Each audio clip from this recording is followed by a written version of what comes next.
Hey team, hope you're well. Today I'm going to go through all of the key people I think you need to have involved if you're looking at buying a property, basically what your property team would be, whether it's you're just buying your first home or if it's going to be a new owner occupied home or if you're looking at buying a rental property.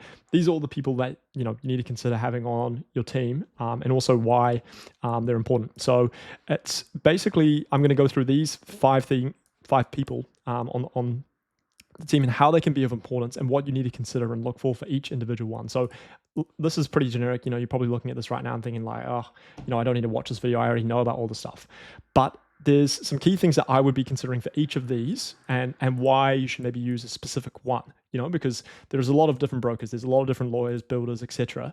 And I'm going to go through not only like maybe all of the things that I personally consider, but I'm also going to take you through one here that I we'll mention at the end of the video, that's probably arguably the most important right now in 2026, that most people probably aren't using super intensely like they probably should if they're looking at buying a property in 2026, that we'll cover. And it's not necessarily a person, but it's someone that you can talk to, if that's a clue for you, which we'll go over at the end of the video. But we'll start here. Obviously, I think the most important thing, arguably for if you're looking at buying a property, is chatting with a broker. Probably well, majority at least of property transactions that happen in New Zealand, require finance or funding to be, arranged. So having a broker, they can take you through all of your options in terms of like how you can get your funding arranged, from bank to bank. You can obviously go directly to a bank as well. Both have their pros and cons. I've actually made a video going into depth about, what one is probably better for having the funds arranged. They both have their pros and cons. I personally, if you don't know already, I am a mortgage broker, right? The whole incentive for me making this YouTube channel is trying to win your business in the event you're looking at buying a property. I want to have to be the one to arrange it. Basically, I want to win your business, But an important distinction, if you want to work with me or not, or whoever's going to be arranging this for you, is I would say they need to, probably personally have either done a lot of deals themselves, so probably doing, a high metric of volume, that's something to try identify. Maybe ask your broker or the person directly at the bank, how much are they arranging.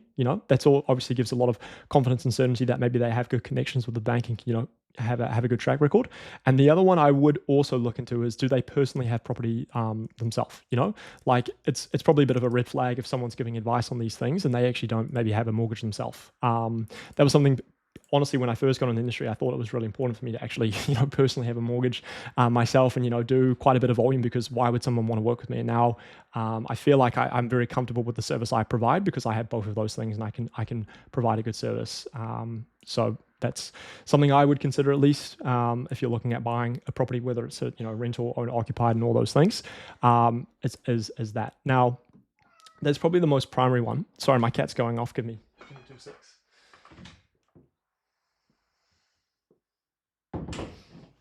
Okay, so the other two that I think are very fundamental, and they probably will almost certainly be required if you're looking at buying a property. One is a lawyer. So yeah, a lawyer is pretty much always going to be necessary, because if you're looking at buying a property, a lawyer needs to represent you in that transaction. The seller of the property will be having a lawyer, and basically, they'll be going back and forth finalizing the transaction. So a lawyer can be pretty important because they obviously can identify some key risks and things you need to consider from a legal point of view if you're going to be proceeding with the property, which is really, really important. Sometimes as well, they can actually help you negotiate the purchase price further, potentially, ask for refinements and reductions, but ultimately they're representing you in that transaction between the seller's lawyer and then being your lawyer. So getting that is really important. Again, things I would, be considering is, are they actually, fighting for you? Do they take, instructions for what, just saying, are they fast and reliable? Apparently I can't spell instructions. Reliable and fast. Ideally you don't want to have a lawyer where, you're sending them a message and they're taking 2-3 days to come back to you. Another thing too, if you're looking at, buying multiple properties as well, is understanding the fees and are they transparent and, good to work with from a long-term point of view. Those are all things that were really important for me. The lawyer I personally use, I got referred to from the person that originally mentored me when I was getting into the property industry, basically. And they're all these things. They've been great for me. I can also probably refer, you to my personal lawyer if you're interested as well. I actually work with quite a few different lawyers for a variety of reasons. Sometimes price is another important thing to consider with a lawyer. I've noticed my personal lawyer's pricing is generally a little bit expensive for newer clients, but there's some other lawyers that will do maybe the same thing for a refinance. That's more so when you're actually changing from one bank to the other, where their pricing is a little bit more competitive. And it's a very, it's a more simple service than buying a new property. Normally a new property transaction requires the lawyer to be a bit more involved. So they're all things to consider, but yeah, lawyer is a key thing. You don't necessarily as well have to have a lawyer that is in, local to you. That probably has some benefit because you can obviously meet them in person. But when I originally first started using my personal lawyer, I was in Wellington and they were in Auckland. So it's not essential for you to have, a lawyer remotely, but you can as well, if you're looking for a lawyer, just look for lawyers that have these things like a good track record, take instructions, fight for you, good reviews, all those things is important. So that's another person to have on your team that's really good. Now, next one is a builder. Now, again, they're pretty essential because they can help you identify like those big risks when you're buying a property, right? Like if there's any remedial work, structural work, and all those things, that's really important. To know and identify, especially if you're not within the trades industry. Now, another thing too that can be really helpful as well, actually, I don't know how to spell negotiate, do I? Negotiate. I think we got there. I don't have Grammarly on my Excel guy, so sorry if that's wrong. I think that's how you spell negotiate. Yeah. Anyway, builder.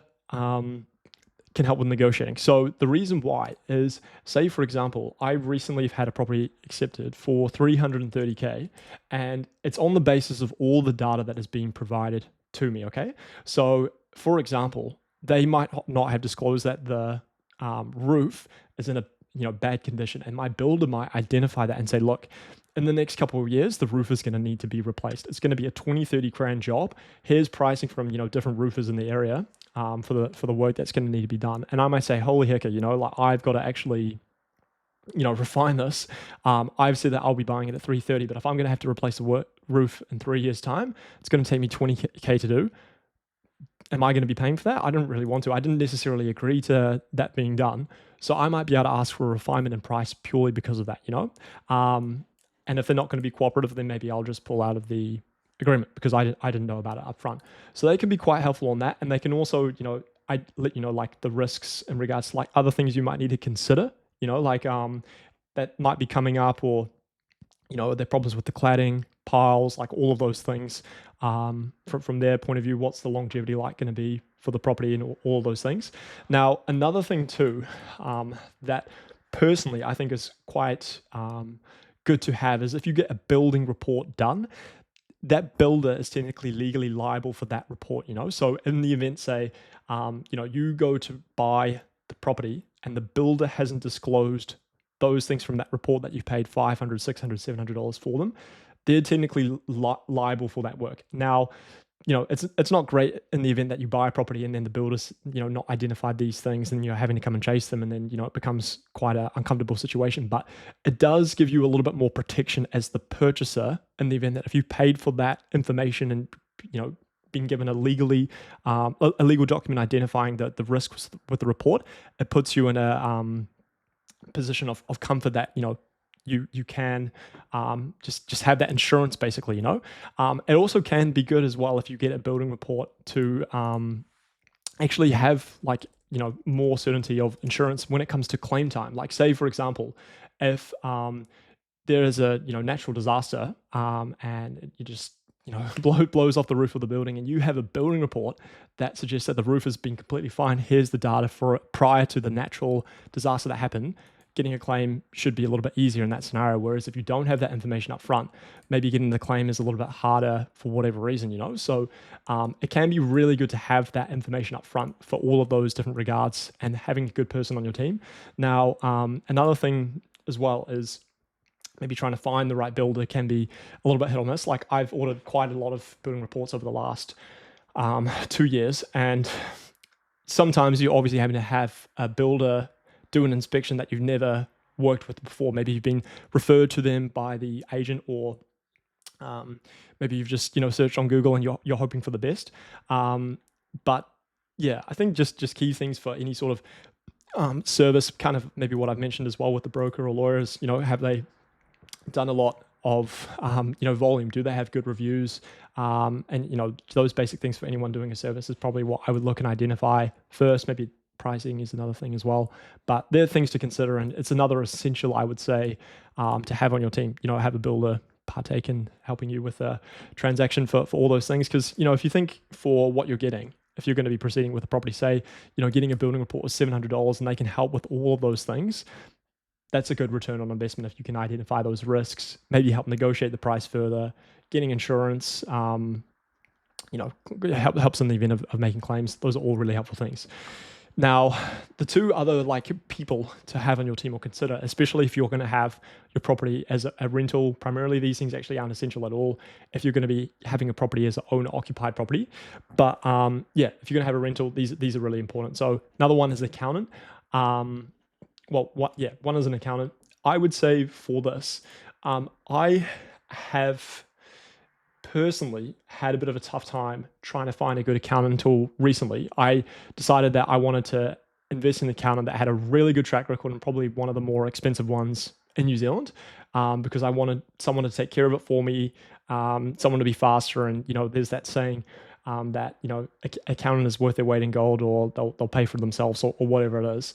I personally made that judgment, but, maybe there's someone that can do a better job maybe than the one that I'm recently using or starting to use. I've just started using them. So I think just ultimately, again, things you need to consider is just what I mentioned with the builder, like pricing, reliable, volume. Maybe personally they have investment properties. That was another big thing for me as to why I'm using the accountant I'm using now, is because they kind of specialize in the property area, which is what I'm going to be partaking in, right? So that's another important thing. Now, property manager, what I would say about this, if you're going to be chatting with them, is I would try and talk to 2 or 3 of them, especially for this. For these other services, I guess you could probably talk to maybe a couple lawyers. Like, you probably don't need to talk to more than 2 to identify who's going to be better. I guess you could. Maybe you would talk to a couple brokers.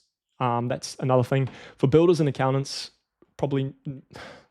I guess actually, now I'm saying this out loud, you probably could ask, 2 to 3 different people for all of these different services. But for property manager, why I say 2 to 3 is because you really want to. I'm just thinking of a recent example, right? Like, I bought a property recently in the central North Island, and there's probably 3 property managers in the area I could have used, and I felt really comfortable with one of them, and 2 of them I was like, nah, I don't feel comfortable using them. Like, I just don't think they're going to be able to get my property rented, And I think just having, in my experience on also other properties as well, I've called 2 to 3 different property managers in the area, and there's always just been one that is way better than the others. So maybe it's more so just like a regional thing. In my experience, maybe because there's less property managers out there, but I'd always recommend calling 2 to 3. Another experience I've had is, as well, that can be quite good, is for my first home purchase.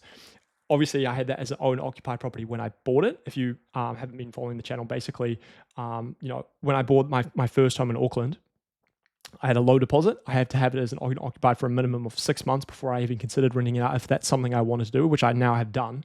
But I did also ask neighboring units in my complex who their property manager was. So in the event that I did want to rent it out, I could, maybe contact them, because they actually have rented out another unit in my complex, right? So they have that familiarity. So when I did make the decision to rent out my property, they were amazing. They knew and understood the area, and were able to get, a lot of applicants through. Whereas with, say, maybe another agency or another property manager, maybe they wouldn't have had that much success because they didn't have that track record of renting out a unit in my complex. So what I'm saying here is, maybe when you're considering a property manager, ideally, maybe you're looking at working with property managers that are local, specifically maybe to the street or the complex or the area or the neighboring, just houses. Maybe there's a property manager that has one of them on their books. Can be quite an important thing for having maybe more success and a faster turnaround to getting your property tenanted. that's what you're thinking about. So probably rambled a little bit on there, but that's another thing to consider for that. Now, the last thing as well, and I guess not the person to have in your team, but someone that you should be talking to a lot is AI. Now, I don't know if it's just because maybe I'm of the younger generation, I guess, but I just think it's so critical when you're asking questions. You're asking AI, like you can ask questions for all the things, in these scenarios. Like if you have a question around finance, you can obviously talk to your broker. But the thing is, this doesn't only go for me. Like I try my best to be very quick on my responses to my clients, but sometimes I might not be available. But AI is always available. If you need an urgent answer for any of these things, whether it's broker, lawyer, or builder, you can ask that question. And sometimes like AI, maybe if I compare it to some other brokers in the industry and the stories I've heard, maybe AI honestly is like got better data and information than a lot of brokers. Even though it's kind of weird, like when I ask AI questions around like certain intricacies around being a mortgage broker, it really doesn't know much. But for other things, I always like to ask a second opinion for areas maybe more outside my expertise as a broker. Like I might ask a more legal question regarding like, okay, what are risks to consider based on the documents that I upload to AI? Or from a building report, maybe I'll get a building report, pay $700, attach it into AI. What are things I need to consider? How can I make a refinement to the price? Is there anything that I wasn't disclosed about initially, which basically gives me room to negotiate further if required? Or like I might upload my financials to my accountant, and AI has actual track record of like my history from all the prompts and everything I've been discussing with it. Or I'll get feedback from maybe appraisals that I've had from a property manager and whether they're accurate, and ask AI and get a second opinion about it. So I just think it's just like maybe it's common sense in 2026 just to have this. But again, I think you should cross-reference all of these things from the input that you've had from the people on your team with AI, and then again as well, when you're doing an analysis, that can also be really helpful. For me, and what I do for my clients, like I, go into detail, as you can maybe see, regarding all these things with analysis in regards to if a property is worth buying from my point of view. But you can also ask AI. It can be really helpful for building spreadsheets and things to consider from a cash flow and capital growth point of view. So you can always ask AI about those things in a little bit more detail, and you're going to get a basically an immediate response. Is what I'm trying to say. So anyway, that's kind of what I wanted to go through with this video, and just things and people to consider on your team. So hopefully that's helpful. And if you like the idea, actually, again, like I always do a shameless plug at every video, but I have a form that you can fill out if you want me to represent you as your broker and go through all these things, and we can do a video call regarding these things in terms of like maybe how much you can borrow. That's one thing I go through on a video call with a client. Or if you're looking at a property, how the bank valuation looks. That's something we actually didn't cover in this video, but I mentioned in other videos, and how repayments could look and what all the different banks are offering in terms of rates. That's another thing I cover, and other things. But anyway, I'll leave the form in the description below, and I'll leave some videos that you can check out as well if you're wanting to learn other things about property in New Zealand or mortgages or other things. So feel free to check them out. Cheers, guys.